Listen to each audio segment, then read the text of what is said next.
Olá, aqui é a professora Débora. Nesta semana, vocês irão revisar alguns conteúdos que foram vistos no ano passado, no 8º ano, e no início desse, certo? Para que vocês possam responder à atividade que está no blog. Então, vamos lá.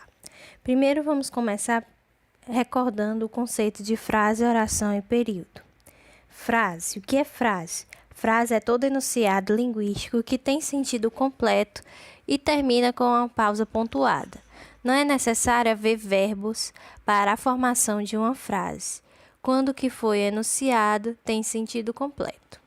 Então, gente, frase é quando é uma sentença de palavras ou então somente uma palavra que tenta transmitir uma mensagem, uma informação. E na frase não precisa ter verbo. Ela pode ter verbo ou não. Exemplo: silêncio. E agora, José? Choveu. Não sei o que dizer. As frases são marcadas por uma entoação e na escrita ocorre com o recurso de sinais e pontuação. Sem a pontuação, as palavras são apenas vocábulos. Ok? Vamos passar para a próxima. Agora, oração. O que é oração? A oração é um enunciado que se organiza em torno de um verbo ou de uma locução verbal. As orações podem ou não ter sentido completo. Já nesse caso, diferenciando frase e oração. Frase transmite uma mensagem, pode ter verbo ou não. Já a oração, ela tem verbo e pode ter transmite uma mensagem, sendo que ela pode ser completa ou incompleta, tá certo? Então, tudo vida vai depender, a oração, para identificar a oração, vai depender de achar o verbo da sentença. Exemplo: acabamos, finalmente. Nessa sentença aqui, nós temos o verbo acabar, que conjugado acabamos, certo? Então, aqui, acabamos finalmente, é uma oração. E também é uma frase, porque transmite uma mensagem. É provável. Também tem o verbo é, que vem do verbo ser. Estamos indo. Estamos indo é uma locução verbal, ou seja, locução verbal quando dois verbos se juntam para formar um sentido, onde encontramos um verbo auxiliar e outro principal, certo? Então, sempre lembrando, frase pode ter verbo ou não e oração tem que ter verbo, porque é um enunciado que gira em torno do verbo. Agora vamos para o conceito de período. O período é a frase organizada em uma ou mais orações. O período pode ser simples ou composto. Período simples. O período simples é formado por somente uma oração agrupada em torno de um único verbo ou de uma única locução verbal. Quando isso ocorre, o período é denominado oração absoluta. No caso, o período simples é um enunciado que só contém um verbo. Exemplo: estamos felizes com o resultado. Esse enunciado aí é um período simples, só tem um verbo, estamos. No segundo, faltam apenas 2 dias. O verbo faltam, um verbo, um período, período simples. Talvez eu vá, verbo vá, um verbo, período simples. Período composto. Período composto é formado por mais de uma oração. Nesse caso, a quantidade de orações é sujeita ao número de verbos ou de locuções verbais. Então, período simples só tem um verbo, período composto, 2 ou mais verbos. Exemplos: faça como eu pedi. Verbos faça e pedir. Segundo, não sei se eu tenho coragem. Sei e tenho, 2 verbos, período composto. Começou a gritar enquanto ele ia passando. Começou a gritar, uma locução verbal. Ia passando, outra locução. Então, aí nós temos outro, né? Outra sentença, certo? No caso, período composto, ok?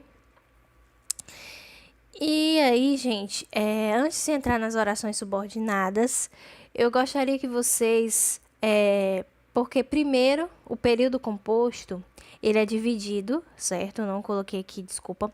O período composto, ele é dividido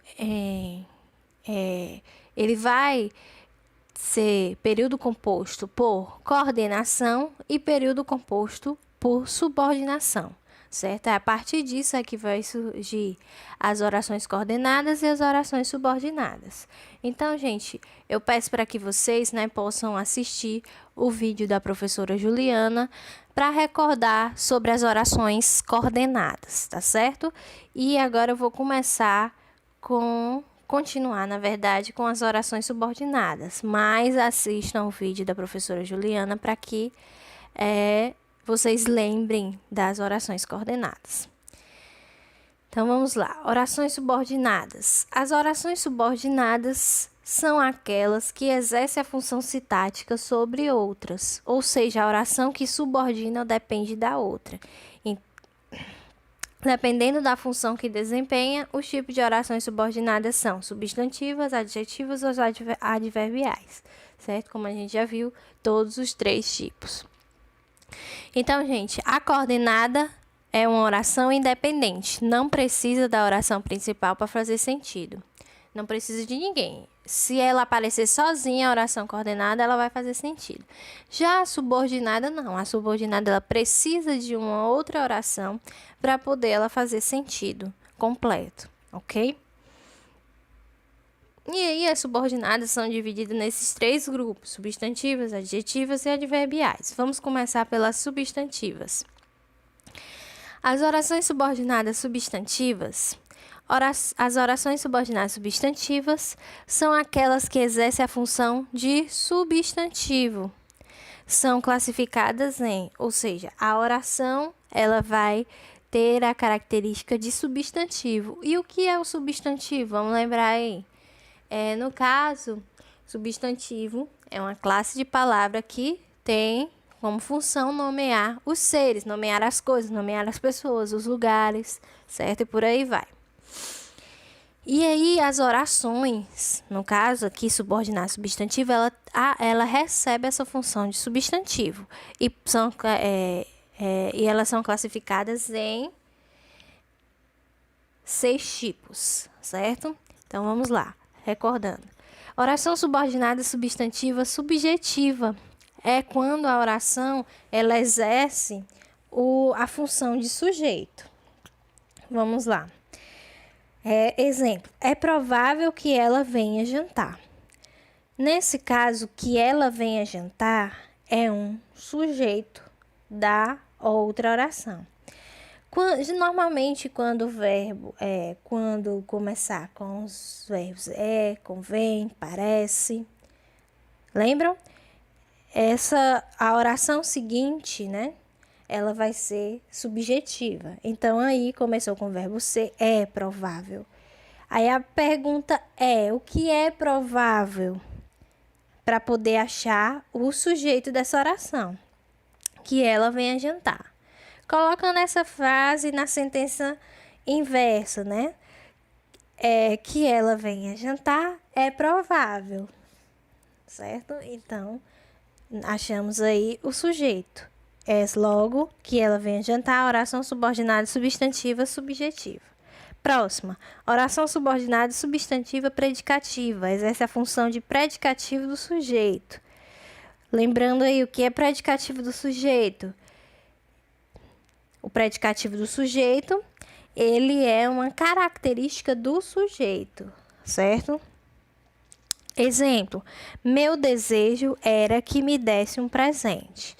No caso aí, na oração subordinada predicativa, antes dela vem um verbo de ligação, certo? Porque o predicativo do sujeito só vai aparecer quando tiver um verbo de ligação. No caso, que o verbo de ligação é o quê? Só liga a característica ao sujeito. O era aí, no caso, é um verbo de ligação. Normalmente os verbos de ligação, ser, estar, aparecer e por aí vai. Meu desejo era. Aí ele recebe a característica, o sujeito. No caso, o sujeito recebe a característica. Qual era o desejo, no caso? que me desse um presente. Então, que me desse um presente é a característica, é uma determinação do tipo de desejo que ela quer, certo? Então, logo que me desse um presente, oração subordinada substantiva predicativa. Próxima. Oração subordinada substantiva completiva nominal. Quando é que aparece uma completiva nominal? Lembrando que essa oração ela vai exercer a função de complemento nominal. E o que é o complemento nominal?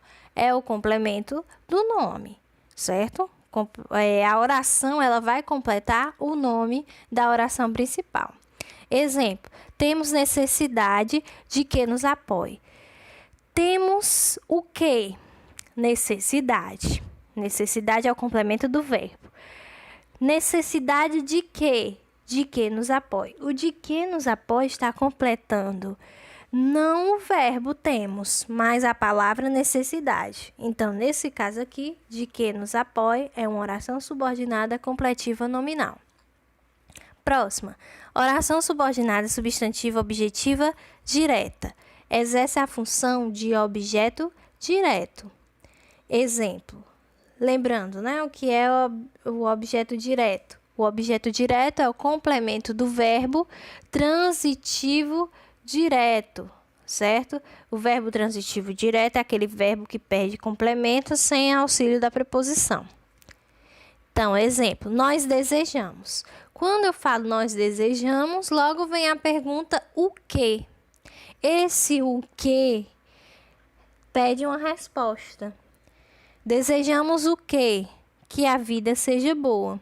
Então, que a vida seja boa é um complemento do verbo desejamos sem o auxílio da preposição. Então, logo aí vai ser uma oração subordinada substantiva objetiva direta.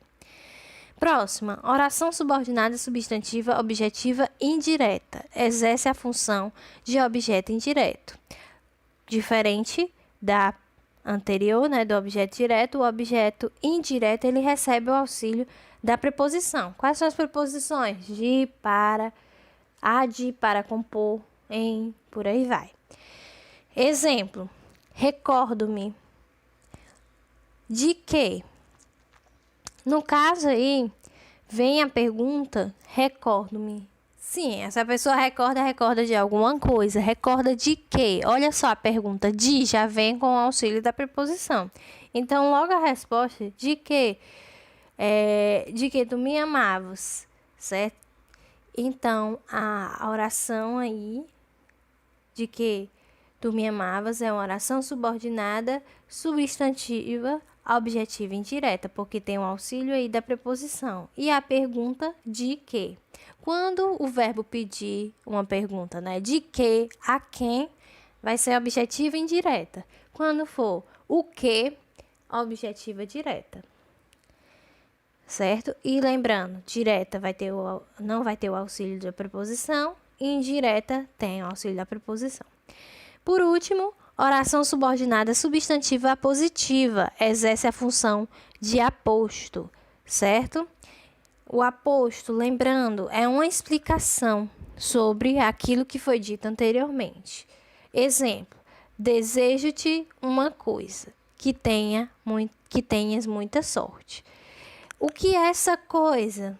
Desejo-te uma coisa. A pessoa vai precisar de uma explicação.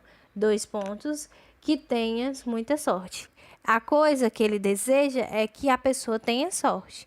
Então, essa frase aí, que tenhas muita sorte, é uma oração subordinada substantiva positiva, porque tem a função de aposto. Explica o que foi dito anteriormente, certo? E normalmente vem com os 2 pontos, tá ok? Gente, então, por essa aula aqui, né, encerramos nessa parte. Nas próximas a gente vai ver as orações adjetivas e adverbiais.